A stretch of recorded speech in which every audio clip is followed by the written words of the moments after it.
Right, well, this is my completed bank holiday build. I tried to use, I didn't do a video, did I? I downloaded two videos over the weekend, a quite long one and a shorter one from East Kirby and Newark respectively. But I tried, because I knew I was going to be busy over the bank holiday, I tried to think rather than starting a new kit, what I will do is I will just try and get other kits finished. Now I have made good progress all round. I could have got a bit more wiggle on Monday and done the Swift as well, finished the Swift, but I did prioritise the Sea Fury here because, well, you know, it had been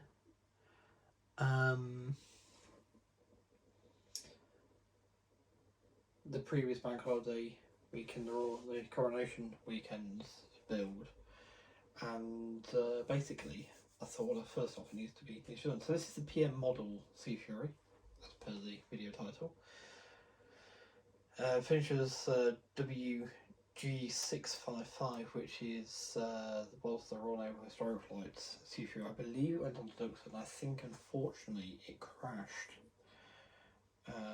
Or recently, I think I know it crashed once before already, but yeah, it's not had an awful lot of luck, this Sea Fury airframe. But I've tried to do it in service. Looking at my reference photos, they didn't get particularly dirty, Sea Furies.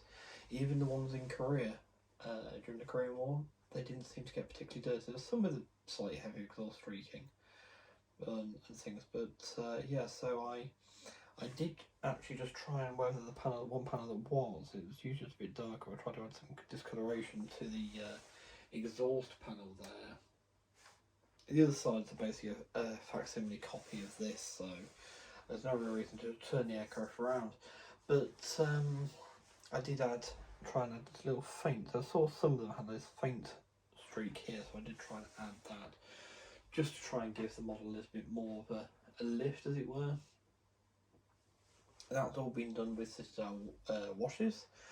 Used Norn Oil, Druki Violet, Reichland Flesh Shade and Agrax Earth Shade were at my disposal, but I never actually got around to using the Agrax. So yeah, it's literally just the Reichland Flesh Shade, Druki Violet, and Norn Oil. Just 3 brushes, dabbing each one in, just, you know, to get with plenty of washing to make sure we don't mix the pots and stuff, you know. But yeah, just trying to get the balance I was happy with, and then with a bigger brush I streaked it back from the exhaust plate there, the heat proof plate I suppose, backwards, so some of those colours did go back as well with the thing, just to try and keep the theme going. But yeah, you know, an enjoyable build. It went together reasonably well. There's no canopy mask, pre-cut canopy mask existing for it. I had to mask it myself, so it's less than stellar in some places, but it's the best I could do. Now, I masked it before putting this on. This device on top is the mirror, periscope mirrors, so that the instructor in the back can actually see apparently through the gun sight of the pupil at the front. Probably more to see into the cockpit to see what the pupil's doing as well, to be honest with you. But yes, the periscope went on after the masking, but it stayed on as I took the masking off, because it's just 2 pieces here. Very simple masking job in that centrepiece, really, and that came away nicely. The periscope is its weakest part, I feel. Apart from the undercar baby, not really going to see us. It's going to be in this orientation. In fact, you're seeing it at its most likely orientation. Just to prove I'm not trying to hide too much, we will just spin it around. You can see a different angle on it. Let's try and pose it a little bit better.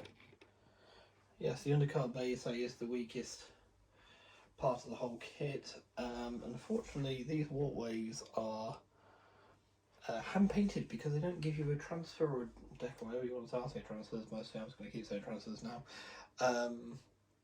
For that part,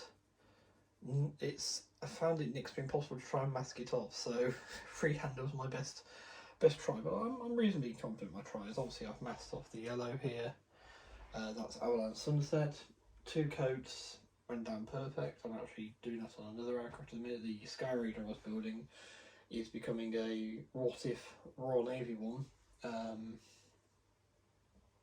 from the Suez Crisis, Operation Musketeer.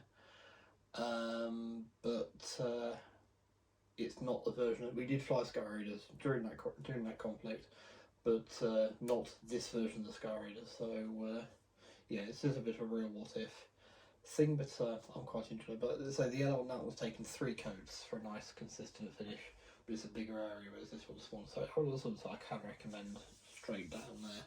You can always put some white underneath if you want to be right, but I thought the colouring was fine. Transfers, despite how they looked, they actually went on pretty well. Microset and Microsol being used throughout as usual. The only thing I didn't have done for a while is having to put the dots into the centre of the rondels. Not had to do that for a while. Some of the printing could be better on the Royal Navy. Here you can see on the Navy part, and just a bit over the tailplane there, is a little bit jumbled up. It's actually worse on the other side. But that's just how it came off the paper. There's no, that was printed. There's no control for that really. But do you know what? For a kit that costs, and this is where we have to remind ourselves, for a kit that costs $7.99, this is not a bad shout. I mean, the de Havilland Beaver, which is an older kit, underneath is $14.99 for about a similar size aircraft, not a slightly smaller aircraft.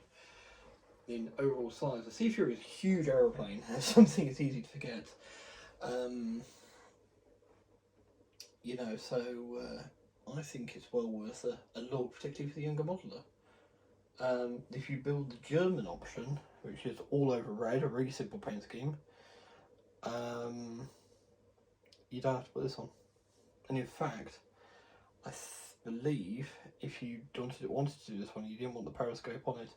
I have seen some photographs of it in Royal Navy Historic Flight days, actually flying without that attached.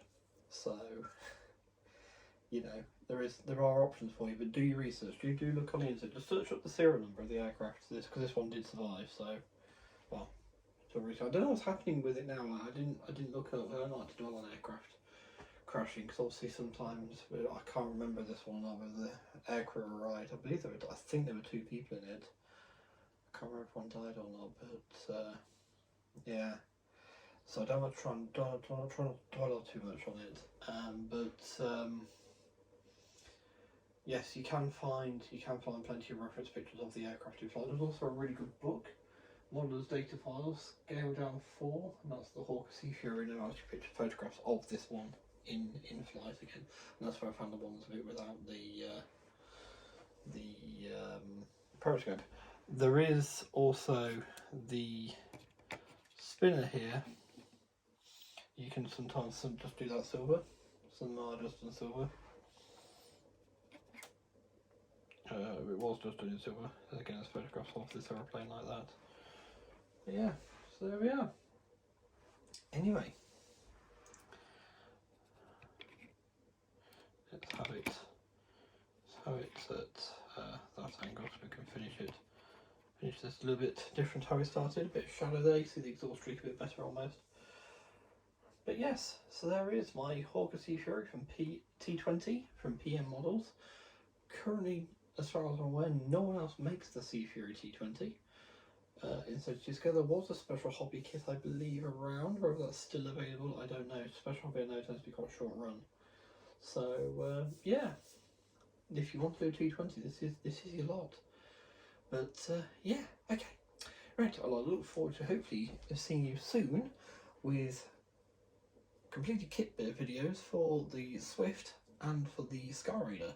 I've literally just ordered the transfer sets I need for that. I was going to try and make it up out of what I had, but it's one of those ones where you go, yeah, it's probably best just to buy them, you know. But I do also have some new kits to do videos on. I've got an FX Battle Red Tomorrow flight set here, which is a whole extra project itself on top of what it actually already is as a project. I've got that. There's an Apache attack helicopter, Western Whirlwind fighter aircraft. Yes, I've got plenty to be doing. I've got some new masks on the way. for the Beaver, for the BBMF, Whirlwind and Apache. But yeah, so a lot to be looking forward to. And if I remember tomorrow, I'll try and find a set for the Hawker Tempest 5. Now I've just looked at it and gone, But yes. Alright, right. Well, till next time, thank you for watching. Take care, stay safe and be well. And I'll see you in the next one. Bye for now.